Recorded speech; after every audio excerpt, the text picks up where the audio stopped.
Yo, yo, yo, yo, yo. What's up now? What's up now? What's up now? Amakuru y'abantu bose. How y'all doing? Hope everybody, is having a good day. We're excited to come to you today and just kind of talk about how to make money. Yeah, so we want to teach you guys kubigisha nyine kuntu mwakwinjiza amafaranga nyine muri business zanyu. And the process is very easy, and none process yaho tago ikomeye cyane. And the best part about it is that it's in 4 simple steps. Yeah, kandi kiza cyabyo nuko ari ama step ane gusa amapon ane gusa yo kukurikira.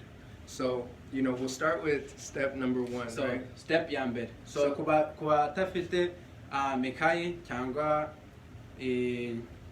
karimu yo kwandika tabaha amasegondi abiri yo kupozinga mugende kuyafata mwitegure kuba bino murakena kubyandika. Exactly. So step number 1, is making a list. Step ya mbere ni kwandika a list cyangwa kwandika amazina y'abantu ushaka kuba muri business yawe cyangwa abantu babakiriya uzi bakeneye cyangwa bashaka ama product you fit. Exactly. And the reason you want to make a list is since there is power in taking stuff out of your head and putting it out into paper.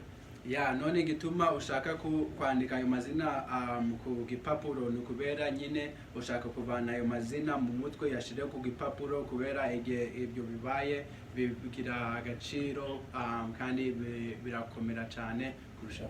And we don't realize how many people we really know. You can start out by just thinking about your personal friends, their kids, their kids' friends, their parents, aunts, uncles. Yeah, kubera kandi tagobuzi abubuzi abantu benshi cyane utanibuka kubazi ubazi aba inshuti zawe abana babo abaturanyi abavukana abantu benshi uba uzi none ubuzi mu mutwe bwawe kuntu babana mu mutwe ukabashira mu gipapuro kuri list yawe kugira ugira umwanya w'umutwe kugira abandi nyine nabo bazi. And the main thing to understand is that we're putting these people on the list since everyone has a dream. Yeah, kandi cyo kiringenzi kwibuka igituma turi kwandika bano bantu kuri list yacu igituma turi kubandika ni kubera abantu bose bafite inzozi baba bashaka kugeraho cyangwa bafite inzozi zabo. And the main thing is we're providing them with that team, that vehicle, the way of making money that can help them to be able to live their dreams. Yeah, so none twebwe turi kubafasha turi kubaha team yabafasha kugira ku nzozi zabo, team yabafasha kugira ba making binjize nyine amafaranga. So step number 2, right? So step ya kabiri is contacting. Kuvugana nabo bantu cyangwa kubahamagara. And this part is very simple. So step yo tago nayo ikomeye.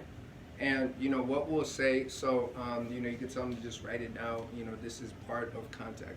So na babwira kuri yo contact mugende munsi yaho mwandikeho ama step imwe ya mbere.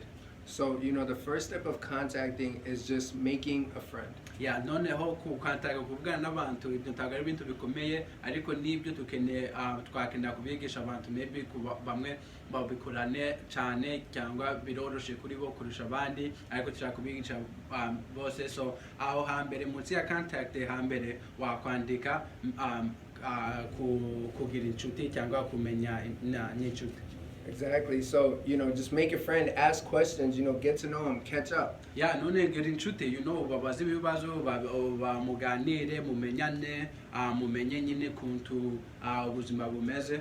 And then the next step of contacting is to define and develop their dream. Noneho step ya kabiri kurikiyeho muri contacting no kubabaza inzozi zabo mukazumva neza mukakomeza no kubaza ibibazo byatuma bakomeza kuyivugaho cyangwa bakomeza kuyibabwira mukayimenya neza namwe.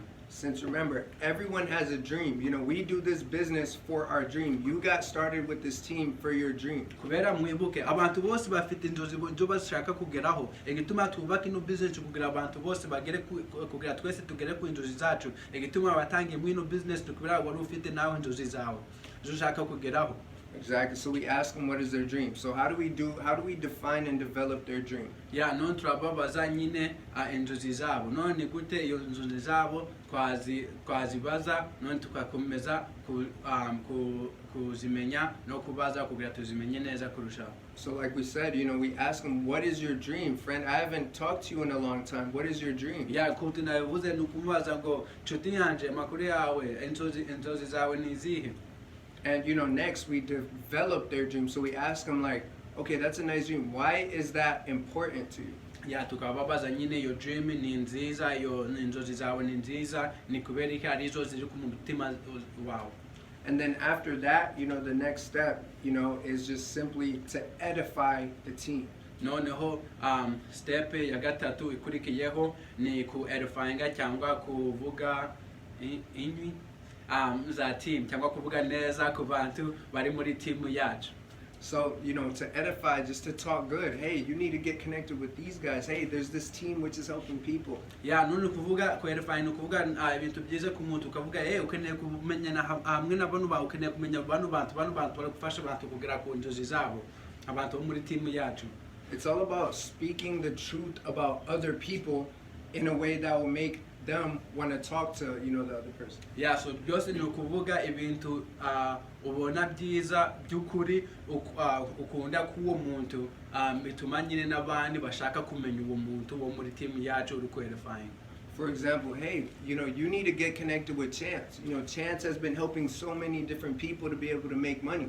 Yeah, so for example, twavuga ngo ukeneye kumenyana na Chance cyangwa ukeneye kumenyana kanaka kugira kubera Chance ari kuvugisha abantu kuntu bakwinjiza amafaranga, Chance ari gufasha abantu benshi batandukanye. He's a very smart guy. He loves to help other. No muntu uri smart, very good looking. No muntu kunda gufasha abantu, no muntu usa neza. And we just talk good about other people, and that will make people want to get connected. So nibyo tukora tuvuga ibintu byiza ku bandi bantu bacu bituma abandi bantu bo hanze bashaka kutumenya bashaka kuba hamwe natwe. Exactly. So that's step number 2. That's how we contact. So iyo ni step ya kabiri nyine kuntu to contacting abantu. And then step number 3, so we have make a list, so we have contact, andika abantu, step ya kabiri, and then hamwe nabo. And step number 3 is show the plan. None step ya gatatu ni ukwerekana plan cyangwa ni ukwereka presentation, ni ukwereka business yacu nyine kuntumeze n'ibibazo baba bafite. So the best part about showing the plan is in the beginning we're learning. Yeah, ikiza cya ino step yo kwereka presentation, yo show the plan, yo kwereka presentation ya business ni ko twese ari benshi ariho turi gutangira none byiza kubera turi kugenda twiga. So since we don't know, we may not know how to present everything and all the facts about the different products. Yeah, none kubera ariho turi gutangira tago maybe twaba tuzi kuvuga ibintu byose bya business cyangwa tuzi ibintu byose by'ama product yose tufite. The best part is you allow someone else who understands the business, who's been doing it longer than you, to explain the business. Yeah, so ikiza kya byone ko ufasha abantu byiza byabo nuko abantu wareka abantu bo muri business yacu bagagufasha abamwe babaye muri business bamaze mu gihe bazi kwisobanura bakagufasha kugira bagusobanurire neza. And then the last step, number 4, none step ya nyuma ya kane is follow up.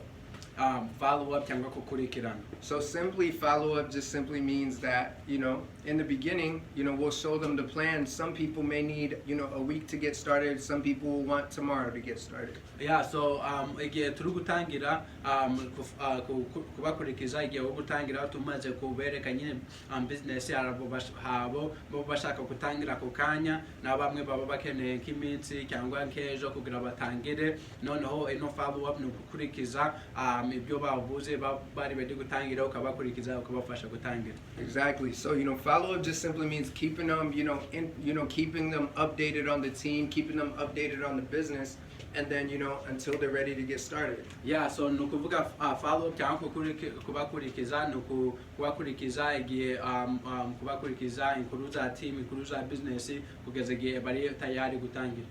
So that's the whole process of what we do. That's how we make money. So iyo niyo process yose y'ibyo dukora ko nibyo tukora kuba tukora buri munsi kugira twinjize amafaranga.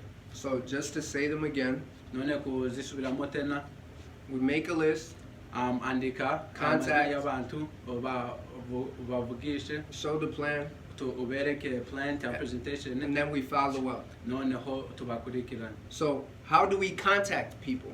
So none ni gute tuvugana hamwe n'abantu, We make a friend, tubagira inshuti, we define and develop their dream, tukamenya inzozi zabo neza, and then we edify the team. noneho tukavuga inywi nziza kuri team yacu cyangwa tukavuga ibintu byiza ku bantu bo muri team yacu. And then boom, show the plan, follow up. None kagutya tukabereka presentation tukabakurikiza mu igihanziro cyangwa cyo bahisemo. So, thank you guys. Feel free to share this video with other people on your team. Yeah, so murakoze mwese ino video mwayishenga no mu bandi bo muri team yanyu mushaka bamenye ko tubatera imbere. And remember, we build this team for our dreams. Kandi mwibuke turukubaka ano team, turukubaka teams amakipe yacu kugira tugere ku nzozi zacu cyangwa tufashe n'abandi kugera ku nzozi zabo. We stay focused, we'll be able to live our dreams. Nitukomeza tukashiramo imbaraga tukabyitaho twese mwese mwagira ku nzozi zanyu, twese twagira ku nzozi zacu. Murakoze. Thank you. Murakoze.